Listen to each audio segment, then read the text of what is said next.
வணக்கம். நான் உங்கள் ராஜாராம். யாதவ மக்கள் இயக்கத்தின் தலைமை ஒருங்கிணைப்பாளராக முதலிலே களம் கண்டு அந்த இயக்கத்திற்கு பின்பு முறையாக நிறுவன தலைவராகி பொதுச் செயலாளர் பொருளாளர்களை நியமித்து குறிப்பாக வட மாவட்டங்களை அந்த யாதவ மக்கள் இயக்கத்தை முறையாக கட்டமைத்து பணி செய்து வந்தோம்.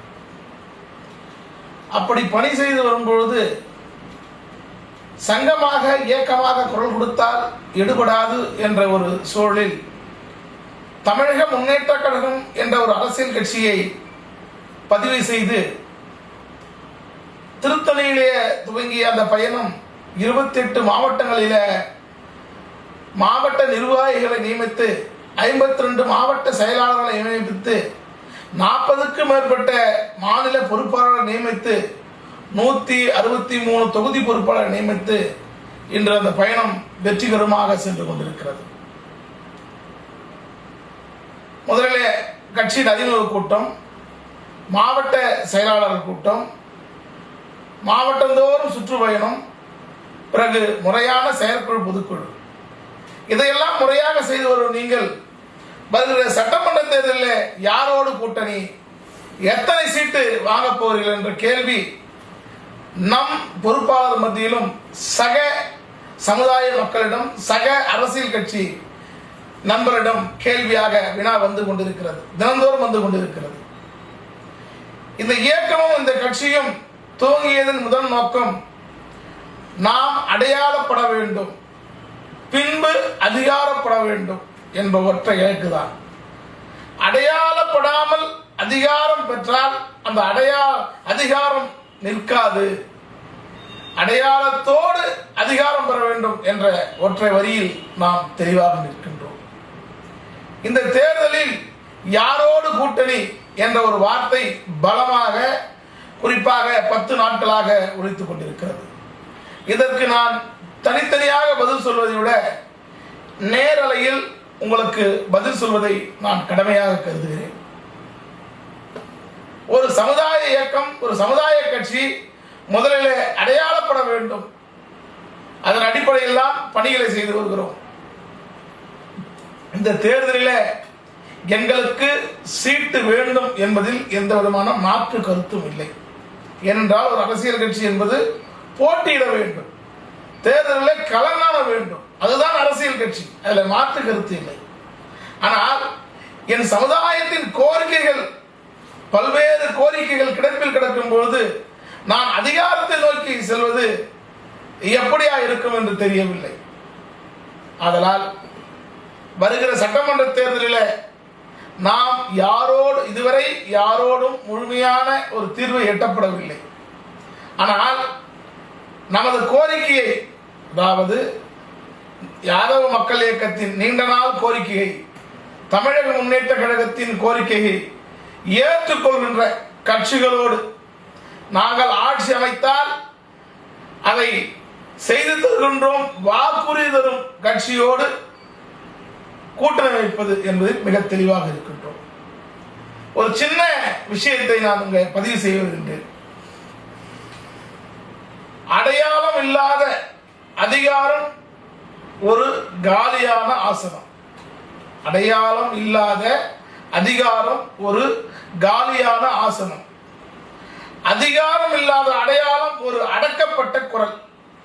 இதுதான் ஏன்னு கேட்டீங்கன்னா, அடையாளப்பட வேண்டும். இந்த சமுதாயத்திற்கான அடையாளங்களை பெற்று தர வேண்டும். அந்த அடையாளங்களை பெற்று தந்தால்தான் நம் மக்கள் நம்மை தேடி வருவார்கள், அதிகாரமும் நம்மை தேடி வரும். அடையாளம் இல்லாமல் இருந்தால் என்ன ஆகும் என்பதை நீங்கள் தெரிந்து கொள்ள வேண்டும். நாம் குரல் கொடுக்கலாம், ஆனால் முடிவு எடுக்க முடியாது. அடையாளம் இல்லாமல் குரல் கொடுத்தால் நாம் முடிவை எடுக்க முடியாது. நாம் கோஷங்கள் எழுப்பலாம், ஆனால் சட்டம் உருவாக்க முடியாது அடையாளம் இல்லாமல். நாம் போராடலாம், ஆனால் வெற்றி பெற முடியாது அடையாளம் இல்லாமல். முதலிலே அடையாளம் வேண்டும் அதற்கு பிறகுதான் அதிகாரம் வேண்டும். நான் முதலிலே சொன்னதுதான். முதலிலே அடையாளம் வேண்டும், பிறகு அதிகாரம் வேண்டும். அடையாளம்தான் நம்மை ஒன்றுபடுத்தும். அடையாளம்தான் நம்மை ஒன்றுபடுத்தும். அதிகாரம் நம்மை உயர்த்தும். ஆனால் அடையாளம் இருந்தால்தான் அதிகாரம் நம்மளை உயர்த்தும். நாம் முதலிலே அடையாளத்தை உறுதியாக கட்ட வேண்டும். நமது அடையாளத்தை உறுதியாக கட்டமைக்க வேண்டும். நம்முடைய சமுதாயத்தின் குரலை ஒரு சக்தியாக மாற்ற வேண்டும். அதன் பிறகு அந்த சக்தியை கொண்டு நாம் அதிகாரத்தை கைப்பற்ற வேண்டும். அடையாளத்தின் சக்தியை கொண்டு அதிகாரத்தை கைப்பற்ற வேண்டும். நாம் ஒரு முடிவுக்கு வர வேண்டும். நாம் வெறும் குரலாக இருக்க முடியாது. அல்லது வெறும் குரலாக இருக்க போகிறோமா, இல்லை அதிகார குரலாக மாறப்போகிறோமா?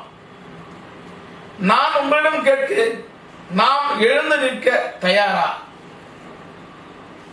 அடையாளம் அவசியம். அடையாளத்தோடு குரல் கொடுத்தால்தான் அதிகாரம் நம்மை திரும்பி பார்க்கும். 1000 பேரோடு ஒட்டுமொத்தமாக குரல் கொடுத்தால் அந்த குரல் எடுபடாது.